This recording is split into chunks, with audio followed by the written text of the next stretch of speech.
Hi, all the parking folks out there in the parking world. My name's Mike Simmons, for those that I have not met. I am the CEO of TEZ Technology, based in Plano, Texas. And we are here today with a very dear friend of mine, Maggie Vercoe, that we have worked together for a number of years, longer than probably either of us would like to confess. But we've had a great run together. And today, we are here so that all of you can learn a bit more about Maggie and learn a little bit about our experience together. So, welcome, Maggie, to my show. Thank you. This is a great show, by the way. I tune in every week. We have to come up with a title for the show, but I don't know what that is yet. But you know what? That's okay. That's okay. We'll figure that out later. So, I would love to hear a little bit about your early journey in the parking industry. Absolutely.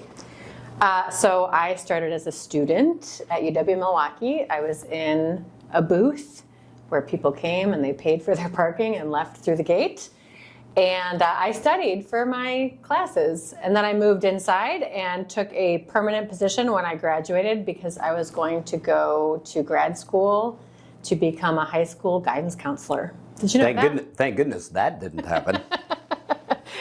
So I worked in the office doing special events. I handled appeals, and I also implemented like all the new software that we would do. So Lynn Braddock, who is a former boss of mine, was doing an implementation for us on our software, and I loved what she was doing, and I convinced my boss to send me to the user group conference in good old Indianapolis.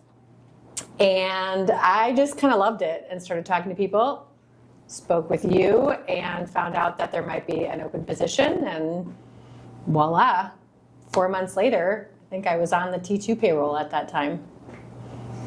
And we were happy to have you. That was back in the days when there was, well, let me ask, what employee number were you? I think I was like employee number 20 or 21. Okay. So there was a little bit more at that time, but it was still pretty small. Like we all did everything, which was fun. I liked that. So project manage, install, handling the finances in the back end, which I was not good at. But it was, early days where everybody sort of put their hands in and helped wherever they could. It was very fun. I do remember those days well. That was didn't you do some implementations yourself? Yeah, I was actually trying to remember if I was on site at UW-Milwaukee, but I couldn't remember if I was up there for the actual implementation. Could be. Might have been. Might have been up there. Those Wisconsin customers, they were early to come to the table, I think. We love Wisconsin. That was very true. We love cheese. We love Wisconsin. So if we were counting backward then, how many years have you been in the parking industry? So technically, I would say it's 30 years this month, which is January. Yeah, it's a long time. I've been, not as long as you though, I don't think. Not as long as me. How long have you been in the parking industry? I think 34 years would be the tally. 34 or 35, I'm not exactly. Does that count your very, very brief break that you had in there? I'm running it total because I still read like parking magazines, so it still kept me in the end. Officially, I was still in the industry. What did you do with your short retirement? Oh, I read parking magazines. Read parking magazines, which is, of course, one of the reasons I ended up at TEZ, because I was reading a parking magazine. That's a whole different story, but yes, I did keep up with that. Yeah. So as you progressed in your early career, and you did a lot of support work and implementation work, and you were kind of on that side, and we worked together as our company grew over time. What were the things that began as you were working, you thought, I'm really into this. This is the thing I really want to focus on? That's a good question. I think I would say, like, the thing that got me the most excited about my job was the customer being super happy at the end of an implementation, or at the end of a smaller project, or at the end of a meeting we had. Like there was just something about that rewarding feeling of a customer knowing that you worked hard to make their life a little bit easier, and now their life was going to be easier as a result. So I just loved the general customer interaction. I loved solving problems for our customers, whether that be, again, like they're implementing something new or they're having a challenge somewhere that we could help fix for them. Just being able to get them to a very happy and successful place was probably, and still is to this day, I would say, my most rewarding feeling about my many roles that I have had. Well, certainly that was, as you and I worked together before, I placed all of my faith and trust in you in terms of customer situations. I felt like you and I really viewed the world in a very similar way. We did. When you told me we have an issue, we have a customer who's upset, or we haven't delivered, or whatever the thing was, I never questioned that, right? And we went out and we, for the most part, we had pretty good luck fixing those things when those things did indeed happen. So since then, you left our old employer and you were available on the market, and you and I stayed in touch, and we had an opportunity here at TEZ for someone to really focus very specifically on long-term customer relationship. And we had people who'd played different roles in that over time, but no one that was really focused on that. And so when we started to talk about that, maybe talk a little bit about what you found attractive about your current role as EVP of Customer Engagement. Yeah, I mean, first of all, TEZ is a super exciting company. We now are doing very exciting things. And that was a big draw, to know that we were going to be able to bring these just cool opportunities for our customers. I also looked at the entire customer journey and sort of the areas where I think having somebody that can specifically focus on that whole customer journey and not just pieces and parts could really help the organization scale and grow in a way that maybe we just didn't have one person looking at it in that way. There's so many good departments and people are doing great things for our customers, but just having somebody that kind of can look from the beginning all the way to never the end. We want them to stay forever and ever and ever. But having somebody that can sort of look across that whole journey, I felt like I could really fit in a role like that. And just my experience in the past of really committing to that from beginning, all the roles that I played from beginning all the way through to managing that relationship and making sure that my teams manage that relationship, and how important it is that the customers are happy to have our company be able to scale and grow in the way that we want it to. So really the customer journey here got me excited about being here and knowing that we're going to be doing some awesome things and investing in them to make their lives better in their everyday workday. Lovely. I would want you as my resource if I was a customer. You're stuck with me. Yes. No, that's very, very good. Tell me about your most embarrassing nervous habit. Oh gosh. Well, I just told you one. When I get a little nervous, I tuck my hair behind my ears and I tuck it out and I tuck it. So that's one. That's a little embarrassing. And the other thing I learned from my mom, I chew my cheeks. I'll sit in a room and if I get nervous about something or I'm really thinking about something, I'll just chew my cheeks, and it's really unattractive. And you must have some really tough cheeks. I think I do now. I think I've been doing it since I was 12. Calloused cheeks. But I think that's about as embarrassing as I get from habits. Okay. So you come from, I know because we've known each other for a long time. Yeah. You come from an interesting family. Yes. A very large family. It is a very large family. Talk a little bit about that. What you've learned about how that shaped you, I guess, coming from a big family like that. Honestly, it's so fun to have. I have 9 siblings. And we have such a good time together, but they're all so unique and different and bring something to the table. And I don't mean to always bring it back to work, but I studied sociology. So human behavior and how we interact with each other is something that I'm quite familiar with. And we could be a study, my family. Maybe, like in a zoo or something. Everybody brings something unique. Everybody has a skill. And so you basically have somebody that you can rely on in whatever circumstance that you have. And it's been really fun being on the older end, not to age myself any more than I am, but I am the second oldest of the 10. And the youngest is, math is hard. Probably nearly 25 years my junior. So yes, I could be her mother. And so sort of being a second parent too was kind of fun. Like they would come to me for things that they couldn't go to my parents for. But it translates, right? Like it's made me really good in groups of people and understanding and reading different personalities and working with different personalities. And I think, in my role, again, not to always tie it back to work, but that's super helpful to be able to sort of sit back and diagnose before jumping into a conversation and understanding a little bit more about how a person views things. It helps me manage a situation better. So I do think that my many siblings have helped me be a better person in my own job. And they're just a ton of fun. We have so much fun together.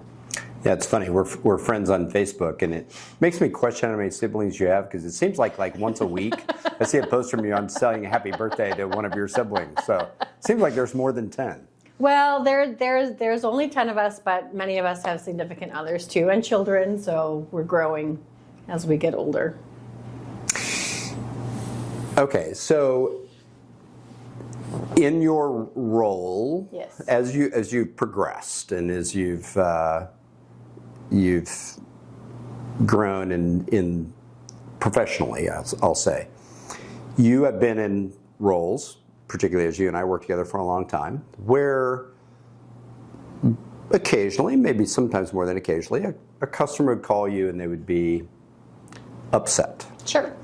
Anywhere from, Maggie, I'm a little upset, to maybe occasionally yelling at the top of their lungs, why hasn't something been fixed? So, and you're very good at listening and resolving those issues. But I'm curious if you'd talk a little bit about when you're in that, and you and I have both been in that situation, right? Pretty high stress environment in the moment. How do you approach that? How do you think about process when you've got a customer on the other end of the phone that's not happy with you, with me, with the company, whoever that might be? How do you approach that? Yeah, so I think, first of all, nobody's perfect. We're always going to have a situation where something happens that is going to cause dissatisfaction. We live it, right? You and I travel all the time. I am so hypervigilant of all those situations from a customer experience standpoint when I'm on the road. Like, how did the hotel treat me when I came in? And was my meal served warm? And those kinds of things. So it's nice to be able to look at it from both sides. And that's really what you have to do. Like, okay, this person is coming in. They had a very bad experience that your company caused. Whatever it was, or wherever the truth is, this is how they're feeling. So generally, I just listen, hear them out completely, and understand that this had an impact on whatever part of their day, whatever part of their company. And through that process, try to figure out, okay, I can pull things out of what you're saying by me not talking at all, and figure out who I need to pull in to help get you to a better spot. So it's really, really important that we all listen instead of trying to, well, we tried this, or did you try this? First, you have to listen to really understand what the root of the issue is. And sometimes simply listening can almost resolve a situation. I know that sounds a bit, short, but I think when somebody can talk things out, especially if it's not of as a grandiose nature, they will almost sometimes hear the solution within themselves, and it's so much easier to come to a solution together. A lot of times that's not the case, and you really do have to figure out, okay, here are all the steps that we got to get you there. And the other thing is, I would say, you have to ask, what can I do to make this right? In your eyes, how do we make this better? And a lot of times it's just fix it. And sometimes it's, less than that. It's something that's smaller, that's much easier to take across the finish line. So as long as you're listening, asking the right questions, I think it's very easy to get to a resolution. Do you agree with that? I do agree with that. Because I think you're very good at that too. Well, that's nice of you. Let's do a mutual admiration society. Let's compliment each other, over the rest of it. It'll be so much more fun for everyone else. No, you are. My experience is you're excellent at that. And I believe. I like to think we are the same in this way, but I know it's true of you. Is that you genuinely care, right? Mm-hmm. That kind of starts there. A position of empathy, a position of listening, of feeling badly. And you and I both also been in situations where something bad has happened, and it really wasn't anything that you and I had any direct impact on. It might have been some third party or environmental thing, and yet we're kind of stuck in trying to figure out how to fix it, whether we was really of our doing or not of our doing. So I just think you come at it from a great position that way of trying to come up with a solution, whether it's us or it's working with someone else to deliver on that. But I also think that that's helpful to have somebody in my role who often can't fix the problem themselves, because you're able to present sort of an unbiased view, opinion, plan to the people who are very mired in their department work.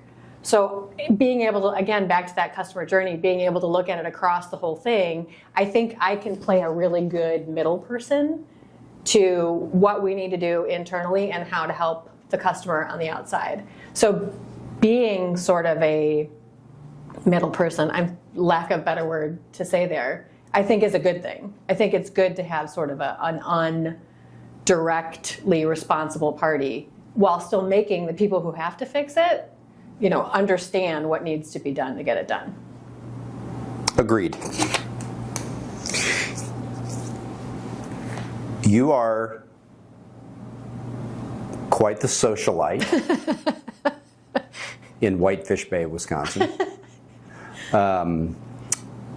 There's one particular event that you do annually. I think you still do it annually.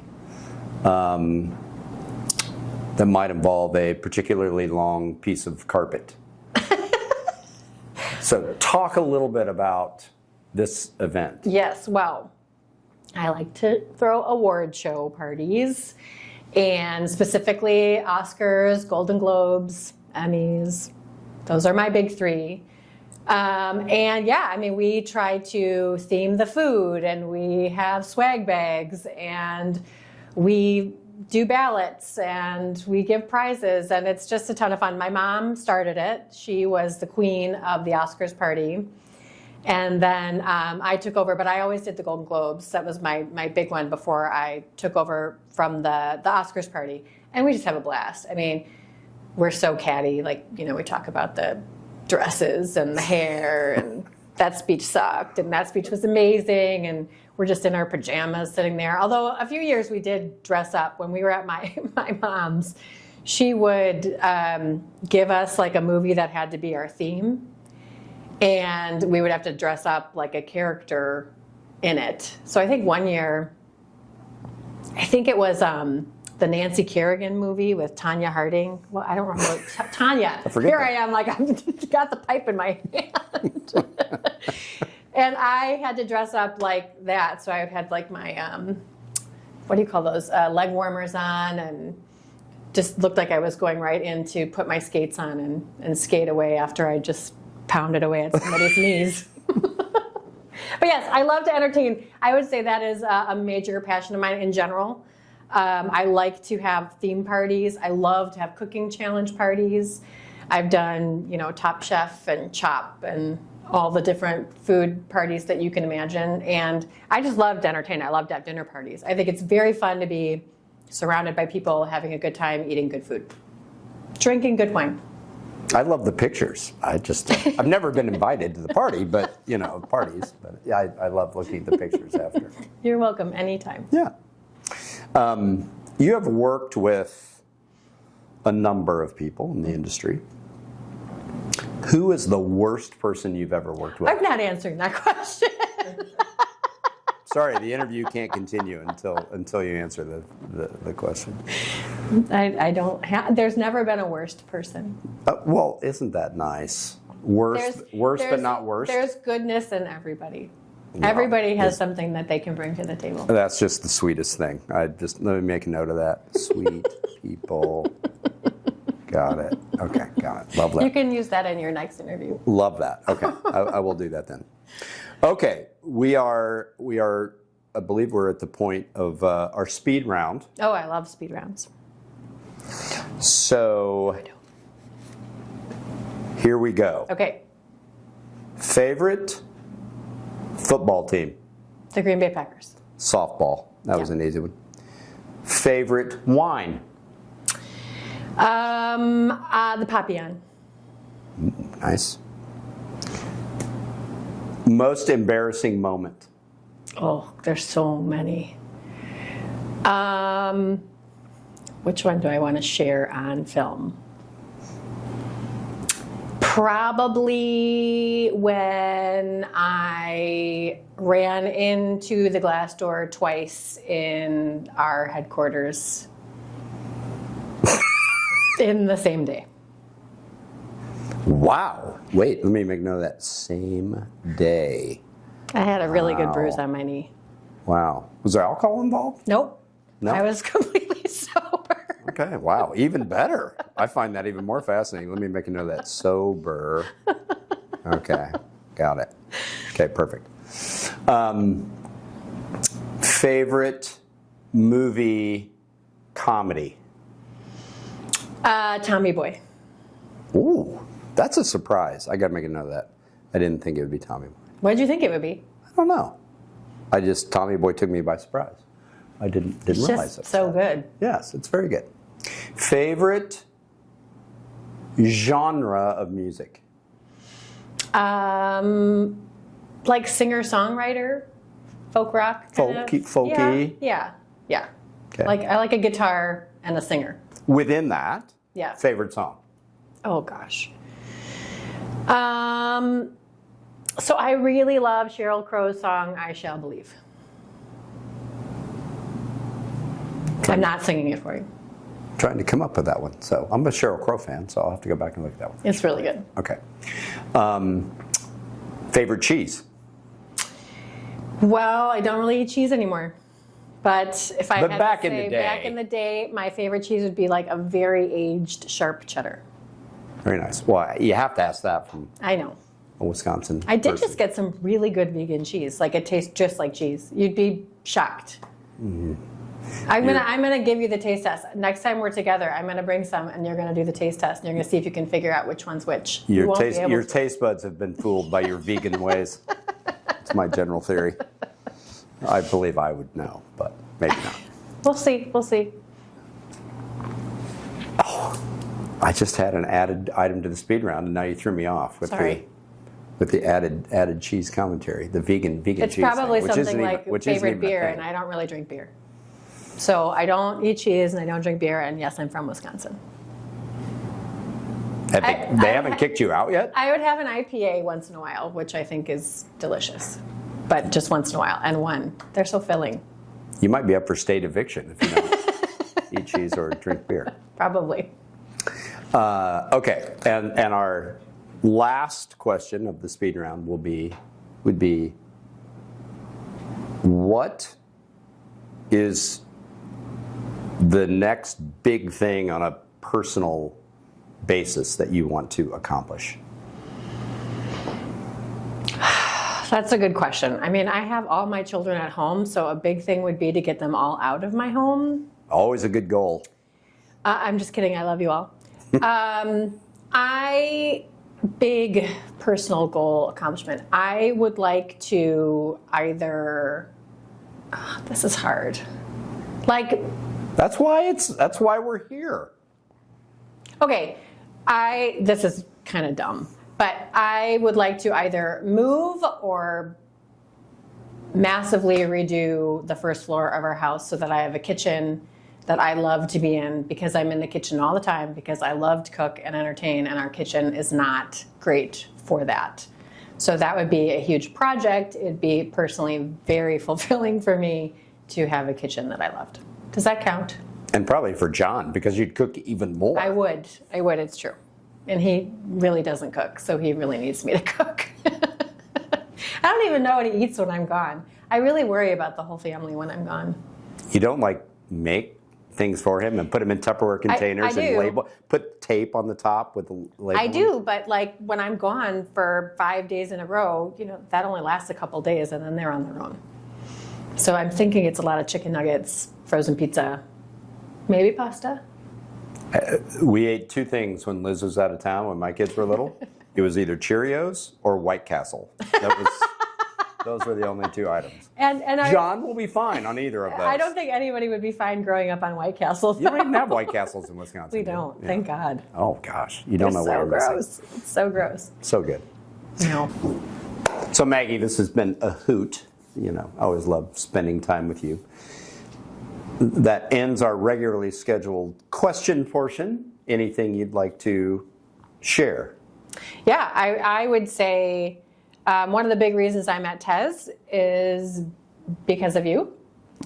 You have been an incredible mentor to me. You've given me so many opportunities that I know that you maybe had to encourage some other people to be excited about for me as well. That may not have been at the time, but you've really been a champion for me the whole way, and I'm very appreciative of that. And I do think that we are a lot alike, and I knew coming here that I would like the culture as a result, because I think you bring a lot of that to your workplace, and people really love that about you. So I was very excited to come just to work with you, and have been so pleasantly surprised by all of the TEZ folks. Everybody works hard and has great personalities and seems to really care about our customers and getting us to that next level. So we're leveling up this year. Do you like that?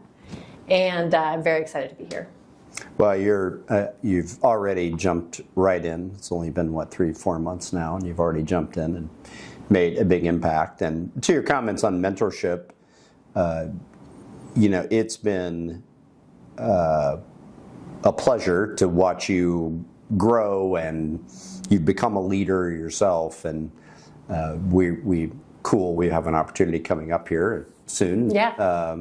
To get to talk a little bit about that mentorship with some other friends of ours. So really excited about that. And I know you've become a mentor to so many other people as part of that as well, particularly the women in the industry. I know you're former chair of Women in Parking, correct? And the event that they had, yeah. Yeah, of the event. And so, it's just been really, really fun to be able to see people learn from you over time as well. So whatever role I've had in that, I'm very, very proud of that fact. So thanks. Thanks for sitting down, spending time together, and we'll see what 2025 yields for us this year. So thanks all for joining us. Great to have you, and I hope you've gotten to learn a little bit about my good friend Maggie. Thanks all. Bye.